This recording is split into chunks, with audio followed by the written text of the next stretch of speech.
Hello, sir. Daghang salamat, Sir Jovan. Daw concert, no? Murag siya ra gyud na influensyahan ni Marcelito Pumoy kay unta ma-appeal pod ni ako Sige kog ampo sa Ginoo nga unta maundang mawala na ni akong ubo kay magduha na ka semana. Muna nga gabi nag-inom gid kog kalabo, gibutangan na kog kalamansi. Unya katol gihapon. Di kay ko kay istorya og straight ambot lang ka ani karon. Muna gihangyo na ko akong partner nga ikaw na lay wali. Unya kay parehas pud may gipang-ubo. So iampo lang ko makisunan nga di ni mo katol ang akong tutunan. Good morning ug happy Sabbath kanatong tanan mga kaigsunan. Hoy, nakalimot ko. Wala.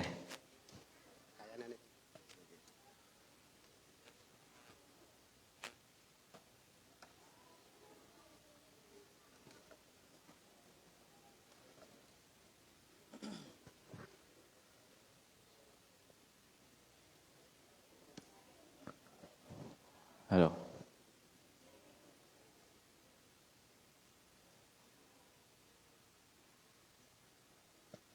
Hello. Kana.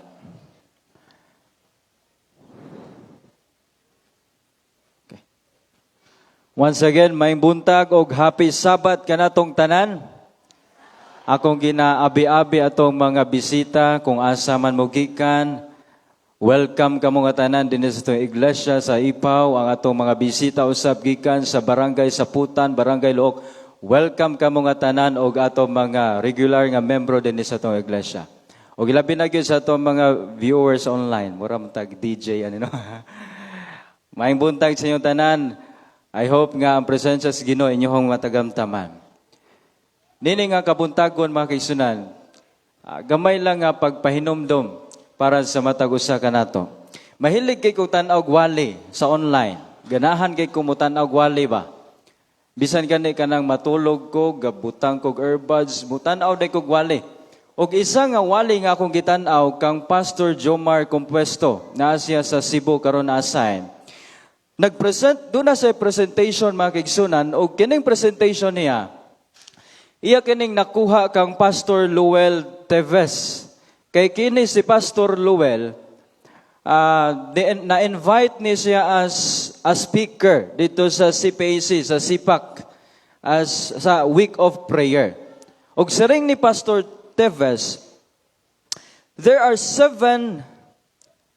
at least seven difficult people you will meet in your life. Pito ka mga lisod nga mga tao nga imong mahimamat dihas komunidad. 7 difficult people you will meet inside the church. Pito ka klase nga mga malisod nga mga tao nga imong mahimamat sa sulod sa panimalay og bisan asa. So tan-aw na to kung unsa ni nga mga tao. Pag moingon tag 7 difficult people, mga negatibo gyud ni nga klase tao. Og atong tan-awon kung unsa nilang mga batasan mga kaigsunan kay basin apel tani. Siring din he. Number 1 mga kaigsunan, the mosquito people. Kini nga klases tao mga kaigsunan according to the description.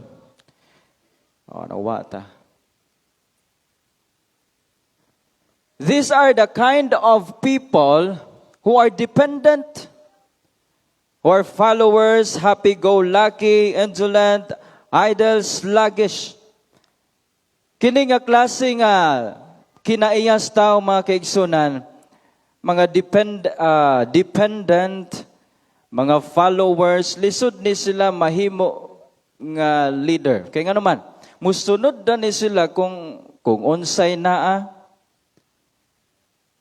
kanang murag lamok ligi mga kabugtuan nga nagadepende lang kung asa sila mokuha og dugo para makasurvive sila. Magsige lang ni sila sulod-sunod. Dili kaayo ni sila ma-stress kung unsay naa ilahang madawat mga kaigsunan. Og ang problema kay gi-describe ni sila sa Biblia as indolent, idle, sluggish, medyo naa ni sila pagkatapulan. O, di kay ni sila kabaw sila makontento kung unsay naa diha. The mosquito people. Ikaduha, nga klase sa tao nga lisod kaayo nga atong mahimamat sa dili pa mobalik sa Ginoong Hesus. Ikaduha, mga kaigsunan, these are the kind of people who are highly opinionated. Cannot accept others' opinion, easily identify mistakes of others, dali kay makakita sa sala sa uban, spirit criticism, aims to be at the top, and sometimes they are considered as an autocratic leaders. Mo ni ang klases mga tao, mga kaigsunan, nga para silang kaugalingon daw daghan na gid kay silang nahibalaan. Kung musulti gani silang suggestion, gusto nila nga ilaha lang suggestion mo'y matuman. O kay highly opinionated man nga tao, gusto sila nga ilaha lagi suggestion, ilaha lagi matuman. Kung nasa sila ihatag nga opinion, gusto nila nga sila lagi matuman. So ganahan ni sila nga pirmi lang gyud nga naas taas, pirmi lang gyud nga ma-recognize ang ilahang contribution, ang ilahang nga opinion. The know-it-all people.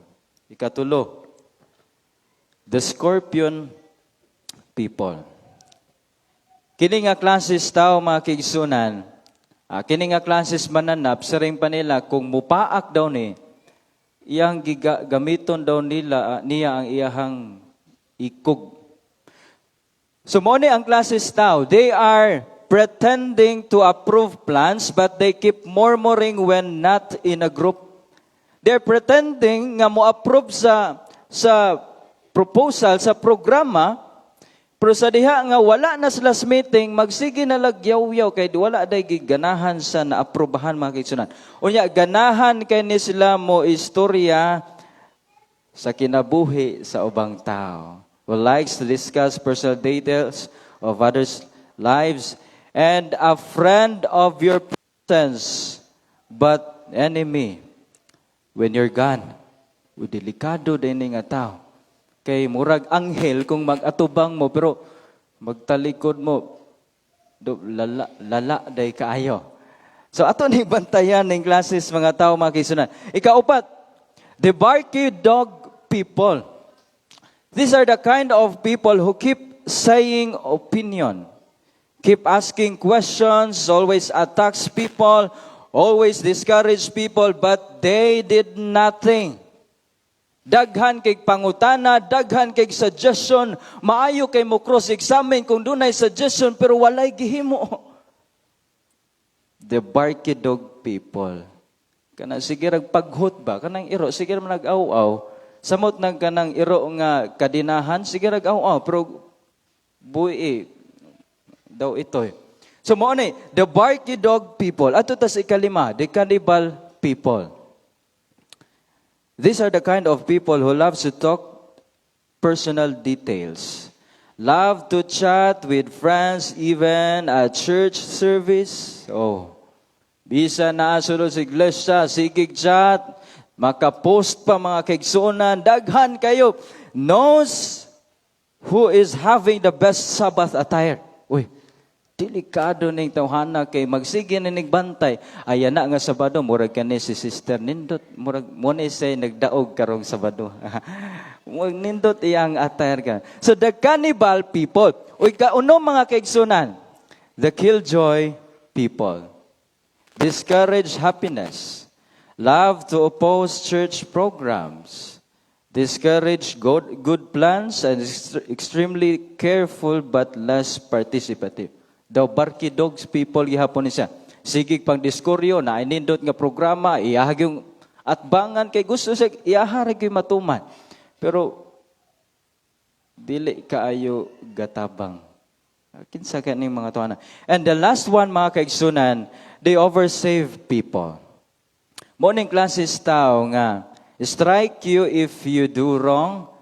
They feel that they are perfect. They condemn people and they judge about certain religious standards. So mo ni ang klases mga tao nga atong mahimamat daw bisan din sa community, sa sulod sa iglesia, bisag asa mga kaigsunan. Mao ni ang pito ka mga lisod nga mga tao nga atong mahimamat sa dili pamubalik ang Ginoo. Ang pangutana mga kaigsunan, to which group do we belong? Asa ka? Asa ka na? Ha? Mosquito? Unsa man? Basta mo ingon ta ba nga kining akong tapa daw murag mosquito people man eh. Kay murag go with the flow na usahay kini akong tapad murag know it all people man eh kay murag siya ra may gustong masunod. Iyang opinion murag ganahan nga masunod. So sige tag point out og tao. Basultihan ko kamo mga kaigsunan. We are all this kind of difficult people.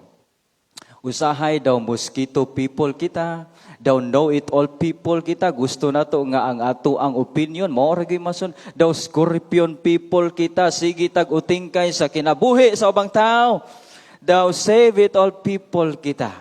Karog signon mga kaigsunan, matag usa ka nato mga kabugtuan, duna kitay lisod nga mga batasan.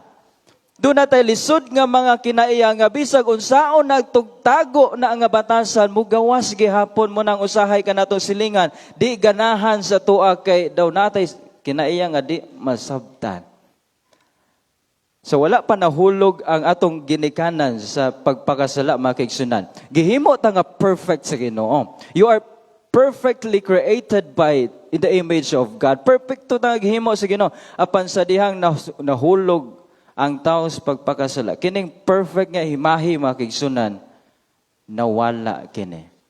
Wala dili unta maabot sa punto sa itong kinabuhi nga magsigitag panghukom sa ubang tao nga ikana siya, buraw man na siya, lain man na siya batasan. Kay kitang tanan mga kaigsunan, doon na kita mga batasan. O kung gusto nato mabago atong batasan, ato lang yung tugutan sa Ginoong Hesus nga mupuyo diya sa tuhang kinabuhi.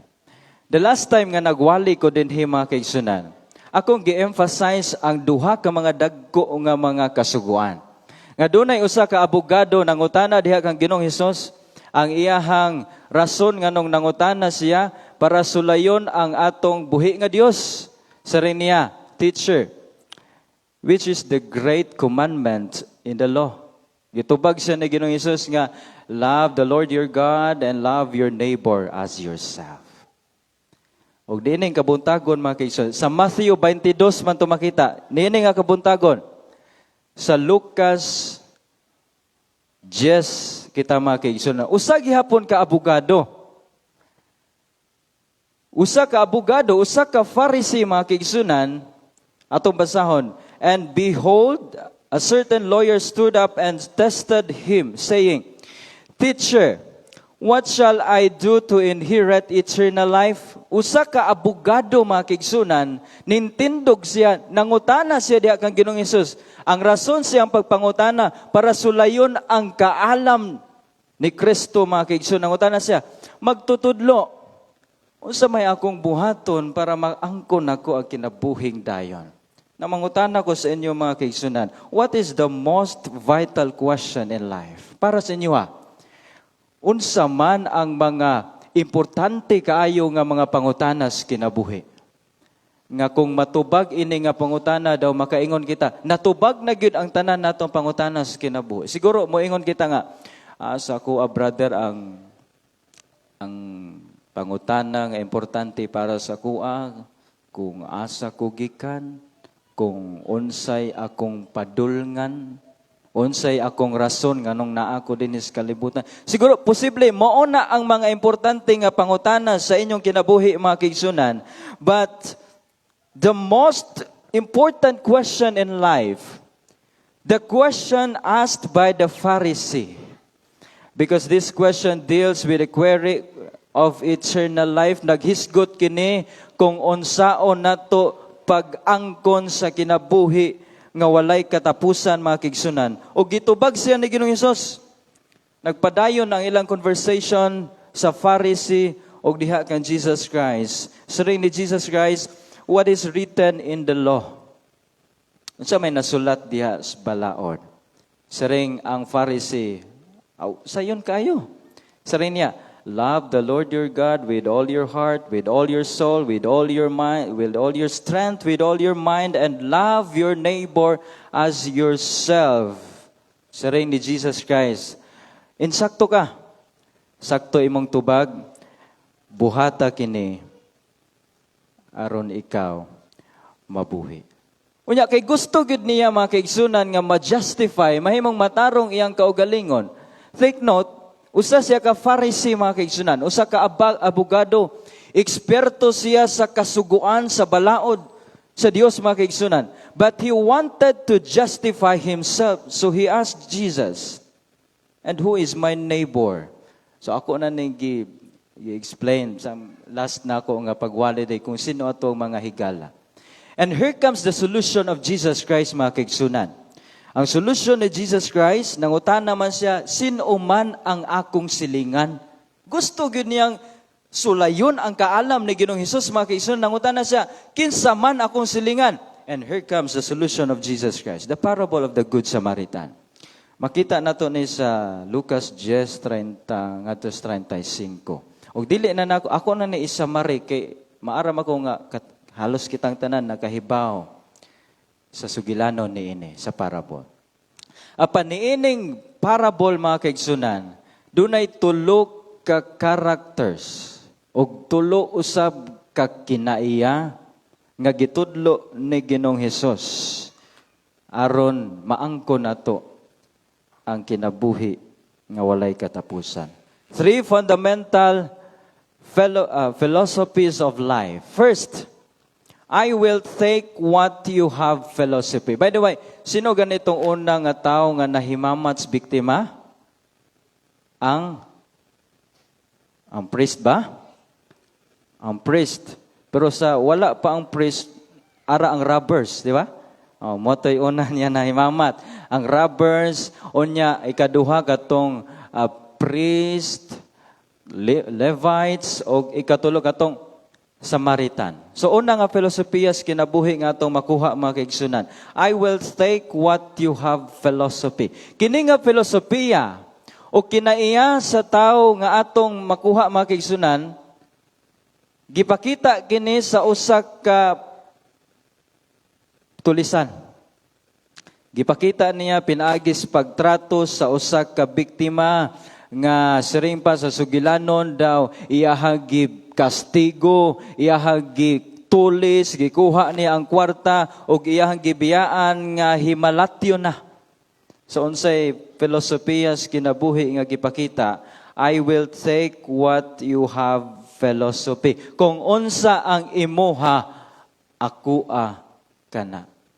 So kini nga filosofiyas kinabuhi makiisunan usay makita ni diha sa tuwa.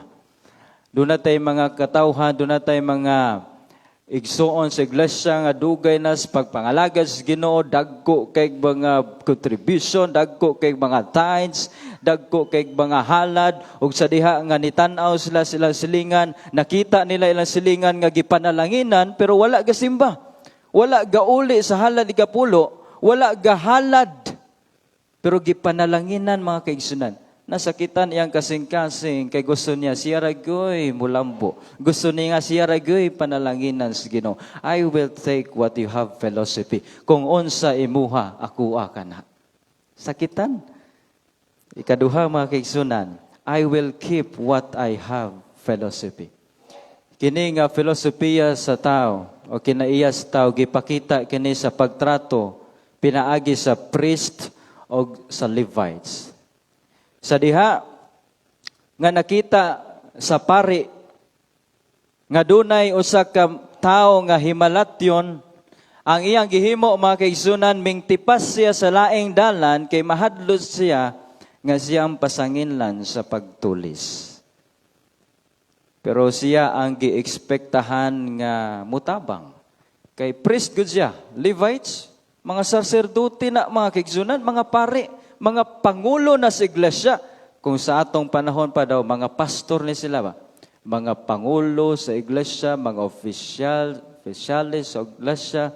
Pero unsay nahitabo mga kaigsunan?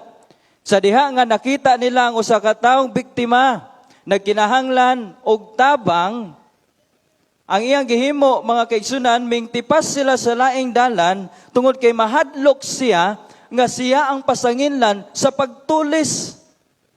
I will keep what I have philosophy. Instead nga mutabang ning agi sa laing dalan. Kung unsa ako ara na.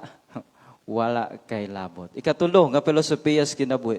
Tapos na rin tayo mga kaigsunan. Ikatulo nga filosofiya sa kinabuhi. I will share what I have. Philosophy. Oops. Oh yeah. I will share what I have. Philosophy. Ang ikatulo nga niagi sa biktima, ang Samaritan. Oops.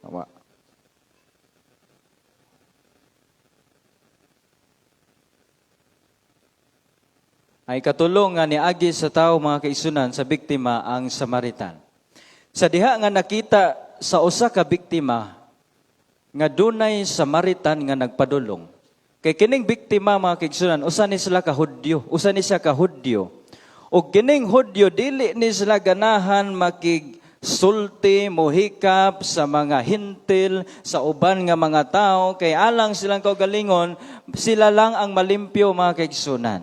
Sila lang ang kandidato dias gingharian sa langit. Sa diha nga nakita sa usa ka biktima nga dunay nagpadulong nga Samaritan, ayang gihimo, mga kaigsunan, iya na lang gipiyong iyang mata kay para sa kaugalingon, wa nagyoy tsansa nga tabangan siya. Pero sa dihang nakita siya, sa dihang niduol ang usa ka Samaritan, gitabangan siya, mga kaigsunan, gihaplasan siya, o wala pa gyud na kontento kining Samaritan, iya pa gyud gisakay siyang asno, o gidala dito sa balayng tambalanan alang sa pagpatambal. O iyang giingnan ang in charge sa balayng tambalanan, bayaran ti ka, o hambalaas, yakni lang ko kung unsa pa'y kulang, kay bayaran ti ka, mabuhi lang ning tawhana. So I will share what I have. Philosophy. Kung unsa ako mausab na imuha. Balikon ako ay ikaduha. I will keep what I have. Philosophy. Kung unsa ako lang na. Idja, aho man eh. Iya man tag kaluwasan, pero dili man na mao kinaiya sa Ginoo, mga kaigsunan.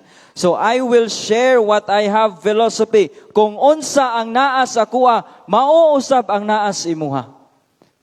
Ang tao nga gikonsider nila, gikilala nga mahugaw, tao nga makasasala alang sa mga Hudyo, pero mao pay nitabang diha kaniya, mga kaigsunan. I will share what I have.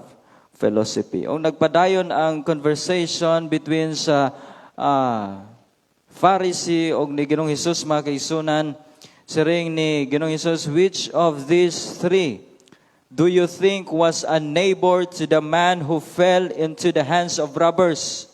Siring ni Ginoong Hesus, asa man niining tulo ka klase sa mga tao o silingan sa usa ka tawo nga biktima nga nahulog sa kamot dias tulisan.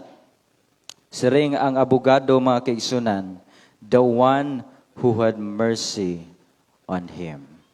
So Jesus told him, go and do likewise. So lakaw og buhata ang susama niini. Mga kaigsunan, kung gusto din nato maangkon ang kinabuhing dayon, lakaw og buhata ang paghigugma sa imong silingan. Amen? Wala nag-ingon si Ginoong Hesus nga, kung gusto nimo maangkon ang kinabuhing dayon, lakaw og memorize ang napulo nga sugo. Lakaw og memorize ang tibuok nga kasulatan, apan siring ni Ginoong Hesus, kung gusto nimo maangkon ang kinabuhing dayon, lakaw o yugmaa imong mga silingan. Amen? Amen. Nagpasabot lamang kana, mga kaigsunan, nga para kang Ginoong Hesus, mupatigbabaw gyud ang paghigugma sa atong silingan. Kay unsaon man nato nang memoryado nato ang balaang kasulatan, daghantag na memorize nga bersikulo, pero wala tay gugma nga ipakita diha sa tuang mga silingan. And what would a good Samaritan look today in our church? Unsa kay panagway? Unsa kay imahe sa maayo nga Samaritan sa atong panahon karon? Makita ba ni sa atong iglesia mga kaigsunan? Katong priest, kandidato to sila sa langit. Ang Levites, kandidato to sila sa langit mga kaigsunan. Pero napakya sila. Upon here comes, usak ka giilang nga mahugaw, giilang nga makasasala nga tao, pero mo'y nahimo nga kandidato sa langit. Through religion is seen on how we treat each other. Ang tinuod nga relihiyon, mga kaigsunan, dili makita sa doktrina. Apan ang tinuod nga relihiyon, makita kung unsa nato gihigugma ang atong silingan. O katapusan, mga kaigsunan, these things have I spoken unto you, that may joy might remain in you, and that your joy might be full. This is my commandment, that ye love one another as I have loved you. Ako nagampo, mga kaigsunan, nga nining gamay nga mensahe. Unta mo patigbabaw diha sa atong kasing-kasing, atong paghigugma diha sa atong silingan. Kaya ang paghigugma nato diha sa atong buhi nga Dios, may pakita kung giunsa nato paghigugma ang atong mga silingan. May buntag ka natong tanan.